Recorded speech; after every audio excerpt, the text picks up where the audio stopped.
Hi, welcome to HerStory. Today we're talking about personal responsibility and the role that plays in national development. But before we get there, what's everyone talking about? This is her story. This is her story. This is her story.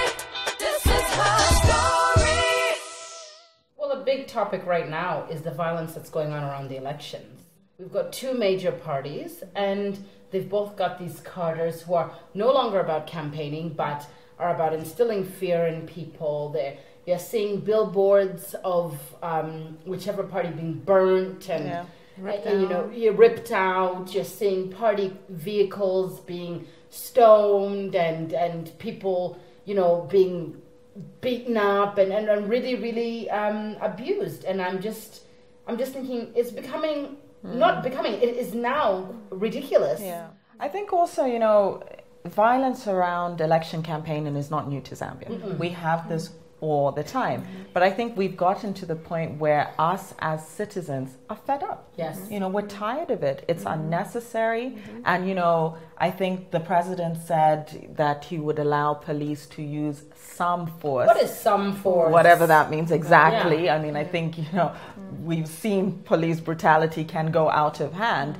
And, even in the opposition party, because, they are I think there are 9 parties this year who are campaigning for the presidential elections. But the reality is the two major parties, the ruling party and the opposition, are the ones who we're seeing a lot of this violence coming from them. And whether it's they're retaliating to violence or they're instigating, the reality is it needs to stop. It certainly needs to stop. And I think our president, as the commander of the armed forces in our country and just the leader in this country, needs to say the violence has to stop. Yeah. How can you say, I'm going to allow a bit of violence? No, that is not responsible leadership.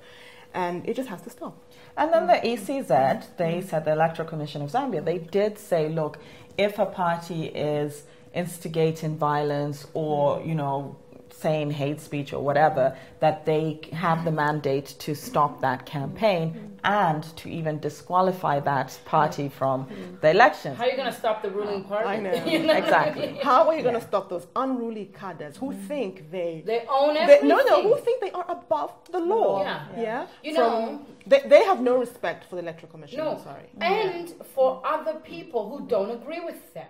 But also, I think it's a distraction. It takes us away from discussing the What is real the real issues. Like, what do these parties stand for? Because certainly when you're talking about going into elections, we want to go in informed. Yeah. We know what each party stands for, what their plan is going to be. I think we're getting past the time of just bring anyone in. No. We don't care. People are fed up. We need to see some positive changes. Our democracy is getting more and more sophisticated. Yeah. People are reading, they're learning. Exactly. I want to know, what are you offering me? Yes. Yeah. Yes. What are you offering me? And what would you different? Yes. What would you do different that this party is not doing today? How have you fixed ABC? Okay, who is asking those questions? So while they're busy fighting away, causing damage and all of this, we're losing this ability to actually talk about how is the nation being driven forward. We know, and those questions are being asked. I actually think for the first time in a long time, people are asking those questions. But like you said, the violence overshadows the answers. And the other thing it's done for me personally, I was going to vote for one of these parties. Now I'm not. Yeah. Because I don't want to be associated with violence. So now what you're doing from a PR standpoint, you're not even being smart about it. That's true. Because if you were smart and you were thinking about this from a public relations point of view, you would say, hey, let us not be the unruly, uncivilized, I said it, uncivilized, and, violent party. Let us be the peaceful party that shows people what we're going to do, and we get some votes, whether we mean it or not. Actually, that is very true. And I think that this also comes to the important factor of understanding your voice does matter. If you are opposed to violence, do not vote for a party that is violent. And I think that this is something that even the political parties have to start thinking about, because for me, I'm just kind of like, so you're in power and you're okay with violence. You want to come in power and you're okay with violence. It's just We're already in a violent society. Yes. My top of mind should be, what are they doing for me? Which brings us into another hot topic that's trending. Yeah, it's to do with girls missing school because they are on their period. I heard this. Yeah, this is really interesting, and this is really this really touches me. Yeah. Because when you educate a girl, you change how she's going to make life choices. You change the whole family sometimes. Structure. Yeah. Exactly. So I came across two media reports, one in South Africa and one in Kenya. The South African, there was a debate in Parliament, and this woman, I think it was called a woman from the Department of Women, they actually have a Department of Women, was saying the government needs to spend or needs to buy sanitary towels for and put them in schools so that these girls are not going to school for the week that it takes for them to menstruate, you know. And it was a very hot topic in Parliament, and it was good because she said, you know, men are buying condoms and condoms are free everywhere. Yes. So why can't we buy menstrual pads for these girls? Yeah. Which I thought was really, really good. And in Kenya actually spends hundreds of millions of Kenyan shillings buying sanitary towels for these girls, and they go there and they use them, and they're not missing out in school. Education is a big thing for me, and educating young girls, I think, is so important because they need to be empowered. Absolutely. You know, and they need to be able to make leadership decisions at whatever level there is, whether it's running your own house or being at school, being at work, you know, it's all part of all of this. Yeah. And I think in Zambia, what we tend to find is that people say, well, it's someone else's problem. Yeah. It isn't. It Because isn't. Personal responsibility, for me, comes at 4 levels. Yeah. It becomes at my personal level. Okay, me, what are my choices? How do I want to live my life? Secondly, it becomes about my family. Yeah. How do I want my family to live? Thirdly, it's about my community. If I don't go to the council and say, I want streetlights in my road, they're not going to do it. Yeah. And So- stop complaining about it. Exactly. Yeah. And thirdly, it's about on the national level. Yeah. Yeah. So if you had to break it down on the personal level, what does that look like? Okay. For me, it's taking responsibility for the state of my life as today. Okay. If, for example, I have debt, it's really simple. I stop spending. I live within my means. And stop getting more debt. I live within my means. Yeah. My biggest thing about taking personal responsibility, like you, I say it starts from who I am. If I believe I need to be in a certain job, at a certain level, making a certain amount of money, or having a certain, kind of status or whatever it is around my work, one, I need to say it. What's wrong with saying it? What's wrong with saying, you know what, this is what I need to do, and ask for it, and then do something about it. I really, really get ticked. Now, I understand circumstance is often an issue, but I think if you really think, you know what, I'm a manager, I need to become a senior manager. What do I need to do to get there? Yeah. Absolutely. If I need to go back to school, I better go back to school and do something about it. Or if I'm not getting promoted, especially as women, if I'm not getting promoted and how come they promoted that guy? How do you know that guy never went and said, you know what, I've been here for 5 years and I've done A, B, C, D, proven himself and said, I need a promotion. We cannot think that someone else thinks what you're thinking. And it goes back to our nation. Why can't we say to our politicians, we want good health care? And good health care means 1, 2, 3, 4. Our mortality rate should not be this high. The difference between a private hospital and a government hospital maybe should just be the comfort in my room, you know. I want to have a choice to send my child to private school or to a public school. You have to show people how to treat you. Yes, Okay. yes. At work, you're going to demand for a raise or for a promotion. At home, if my family are abusing me, it's because I allow them. Yes. Okay. We allow our government to treat us the way they're treating us because we are not vocal at expressing our displeasure at what they do. We also accept mediocrity. Yeah. Well, I think this brings it into being an active citizen in your country. You have to understand what are the laws, what are your rights. And even like looking now that we're going towards election times, there's 2 things we're doing. We're doing our general and parliamentary elections. Who is my MP? Exactly. What do they stand I know, for? yeah. You I What know. do they stand for? What do they Yeah. stand for? What is their track record? Yes. And if I'm not happy, I shouldn't just vote Also, them in. do they but I hold them to understand- account. You can contact your MP. Yes. It's allowed. It's a we public act, office. we act like Public we office. can't talk to them, and and that's- you know yeah, and that's our how problem. you get. And I think that's the point of being an active citizen is that you also need to know that you have to be accountable by going to your MP. Politicians and are just- not untouchable. They're Yeah. not You know, exactly. we make them like celebrities yes. in this country, but they are real celebrities out there, and they are not untouchable. You know, So Another secondly- point. Well, let me just finish my Yes. point. So then, even with the elections, who are the parties? Yeah. What do they stand for? You know, What I are they think gonna do? a lot of time we get distracted. Again, back to this distraction of, so and so privatized this, and then they go.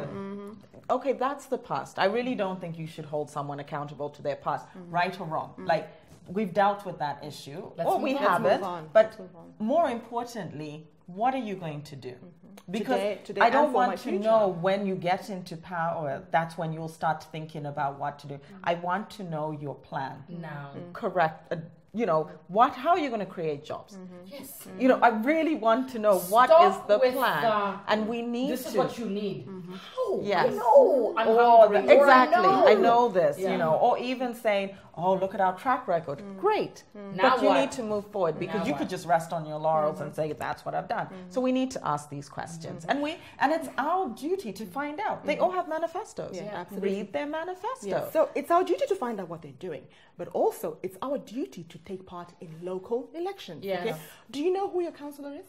Who your ward councillor I is? don't The local government is so important. Yes, we are. Yeah, it is so important. Do you know what your local government is doing? Do you know what they're paying for? Also- Do you know that they're not running the bus And stations then these do days? they Exactly. know? Yeah. Do they know what your community needs? Because our other challenge is that the MP or the ward council has never even stepped foot in your community.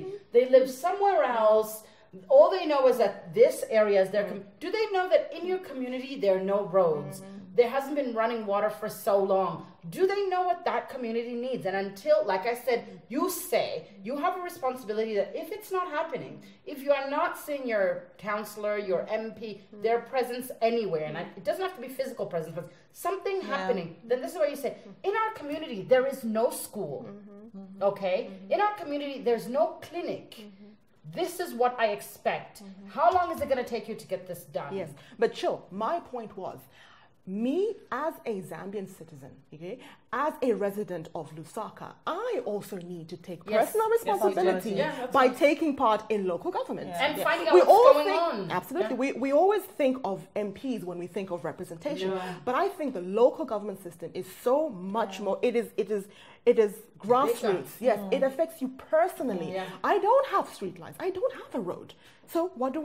If I'm not happy with how the council is running my council, I have to go there and I have to participate. I have to go and make What a is the difference myself. process? Yeah. And And yeah. actually, participation is so important because people tend to think what you mean by that is that you have to stand No, for elections. no. But I think the idea of speaking, the idea of, rallying, making sure the causes that are important to you and your community are addressed. And, I think they say, with personal responsibility, a lot of it comes out of frustration and anger and wanting some sort of social justice, which then moves into a movement. Yeah. So we look at the Arab Spring, how did that start? A man had to set himself on fire Yeah. for people to be like, This is enough serious. enough. Yeah. Things have to change. Things have to change. But it doesn't need to get that far. And Exactly. luckily, we are still in a country where I think things still function. Yeah. We often just don't let them work, but there's a lot of things that still work and still function. And like you said, maybe it's about getting everyone in the community and saying, what are our issues? Yeah. And then we get involved in the process. Maybe the process is just filling out a form, and then you go and follow up on your application or whatever it is. But you're right. It starts with us.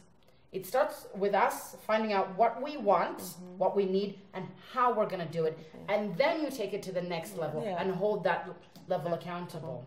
Yeah. So I think, again, bring it back to your 4 levels. I think when you start at the personal level, when you stop blaming others for your situation and for things that aren't working, you know, and you actually actively say, what was my role in that? You know, even sometimes when you've had a disagreement with someone, you know, you also have to step back, and it's not about it was all that person's fault. It was, what was my role in that? Exactly. And I think when we're constantly questioning ourselves, what was my role? What are my values? When am I going to see a problem and address it, and not blame someone else's, or not be indifferent to it? You know, I think these are what it means to have personal responsibility and to be a citizen, and to then be a citizen of your country, an active citizen. We can't just be about, oh, I have the passport and, you know, that's it. What's going on in your country? Well, and this is why our first conversation, this is why the violence continues. Yeah, because not enough of us are saying that the violence needs to stop. Not enough of us are holding President Lungu accountable for the level of electoral violence in this country. It is unacceptable. And then they take over. This is why they've taken over the buses. If you have to sum up personal responsibility towards national development, what does that mean to you? I think for me, like a little bit of what Tandy said, it starts with, what do I want?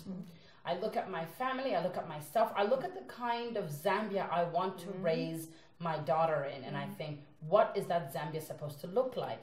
Now that Zambia starts in our house, in our home, so I make sure that I get myself to a position that I can give her what I think is important for her to grow up and become a productive citizen.